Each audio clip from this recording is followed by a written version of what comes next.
Всем привет! Меня зовут Наташа, и вы на моем швейном канале. Рада вас видеть! В этом видео предлагаю шить вместе со мной детскую пижаму. Пижама получается очень удобная, уютная, и ребятишкам очень нравится. Дочка в восторге от этой пижамы. Шить буду по бесплатной выкройке. Выкройку оставлю в описании к этому видео. Здесь размеры от 104 до 128. В выкройке есть проверочный квадрат, он равен четко 10 на 10. Обязательно его сверяйте. И если он ровно равен заявленному, то тогда печатайте и собирайте далее выкройку. Я буду шить 128 размер. Здесь детали 2 рукава, обтачка горловины, детали переда и планка под кнопки.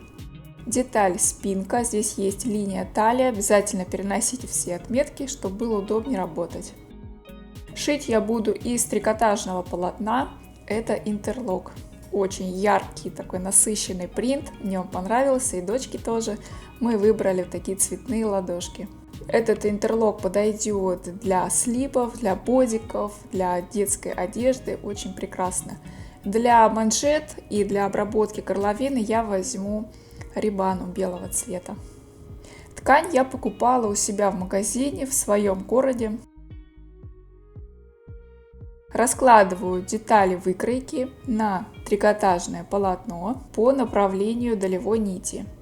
Планку я решила сделать цельнокроенной. К правой части я добавляю 2 длины планки, и у меня получается почти 5 сантиметров. Посмотрите на видео, там 4,8, где-то 2 ширины планки. То есть с одной стороны, с правой, я добавляю 2 длины, а с левой стороны 1 длину. Теперь эти планки нужно продублировать. Посмотрите, у меня здесь есть 2 варианта флизелина. Один на трикотажной основе, вот этот вот. Он тянется прям хорошо. И тонкий, его я не буду использовать, а возьму более плотный, который не тянется, вот этот. И с помощью его я буду укреплять планку, чтобы она не растягивалась под кнопочками. Прикладываю шершавой стороной к изнаночной стороне полотна и прижимаю утюгом. Дублирую обе части планки с левой и с правой стороны.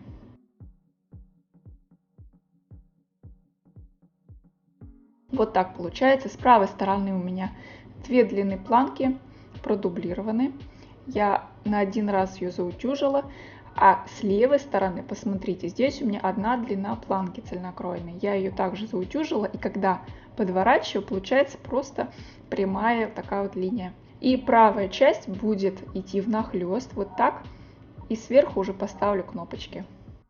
Теперь я совмещаю детали спинки между собой, скалываю иголочками и прокладываю шов по спинке. Я буду шить сразу на оверлоке. У меня он 4-ниточный. Обзор на оверлок есть на моем канале. Шов я обметала, заутюжила. И теперь прикладываю детали переда. Совмещаю плечевые швы и обметываю на оверлоке.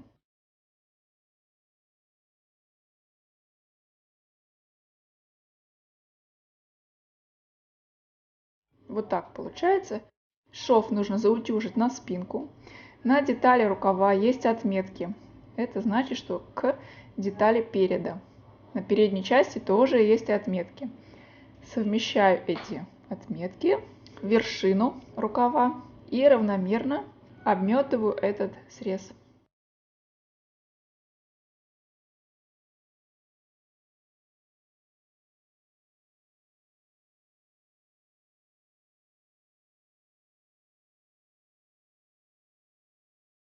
Вот так у меня получается. Шовчик нужно заутюжить. И теперь одним швом я скалываю боковой шов и шов по рукаву. Обметываю на оверлоке.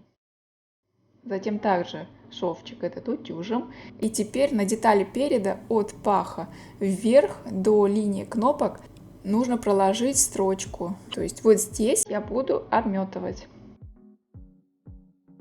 Вот так у меня получается. От паха вверх по передней части до линии кнопок я обметала. И теперь я совмещаю шаговый шов иголочками и обметываю на оверлоке.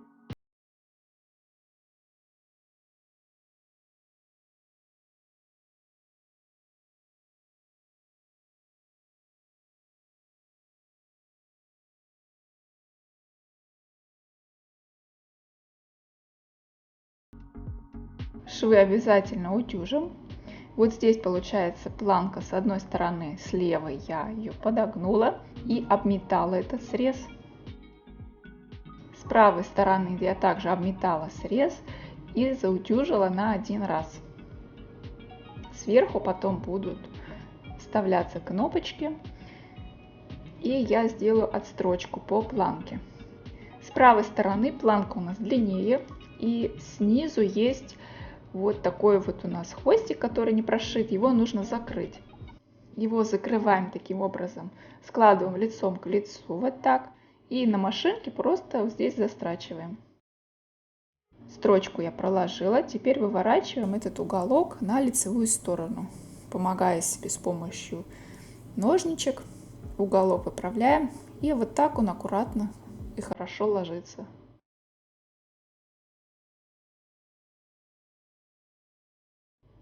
Все, теперь я скалываю иголочками и на ширину планки прокладываю строчку на машинке.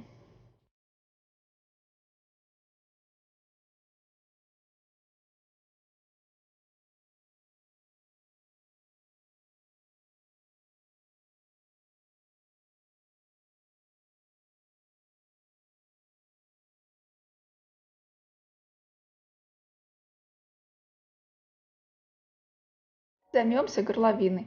Измеряю расстояние, сколько у меня получается от одной стороны до другой. У меня получается 41 сантиметр длина горловины. И я умножаю 41 на 0,75 на коэффициент. Получается 30,75. Я округляю и выкраиваю длиной 31 и шириной 5 сантиметров. Это будет обтачка горловины. Выкраиваю из ребаны.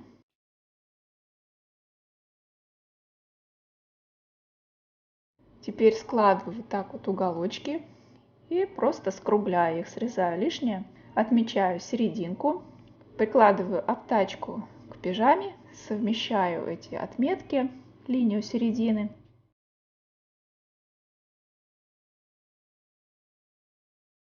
Здесь вот это место можно немножечко прихватить иголкой с ниткой, чтобы оно было ровно у вас и четко зашло под машину.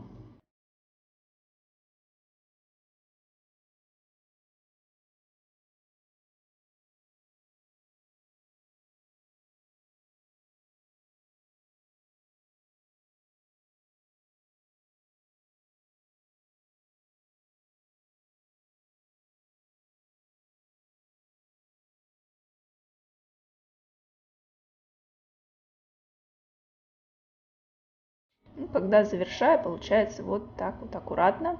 Хвостики я затягиваю, обрезаю. И вот этот шов, который у нас получился, мы его обметали. Я подгибаю на сторону изделия и в самый край даю отделочную строчку.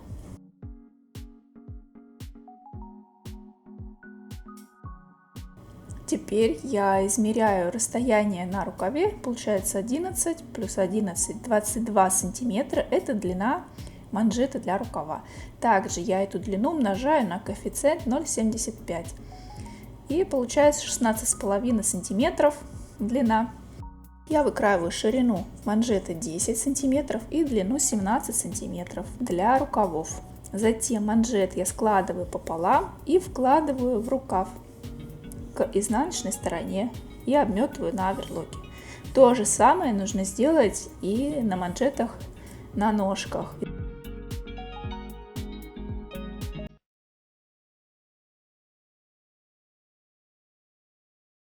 Вот так получается. Манжеты снизу вшиты, их нужно будет еще отутюжить хорошо.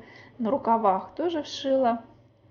По горловине обтачка хорошо легла, это все нужно, конечно, еще будет отутюжить, придать форму и внешний вид, убрать маркер. И сейчас я буду уже намечать линию, где у меня будут кнопочки стоять. Этот слип также можно сшить и с молнией. Обзор на мой установщик кнопок есть на моем канале. Там я подробно рассказываю про вот этот маленький установщик кнопок И когда я устанавливаю люверсы, либо большие кнопки, я уже пользуюсь TR1 установщиком.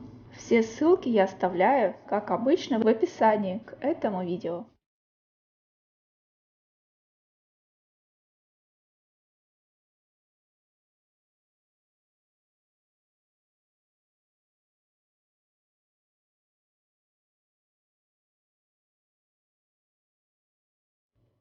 Вот так выглядит пижама на моей дочке.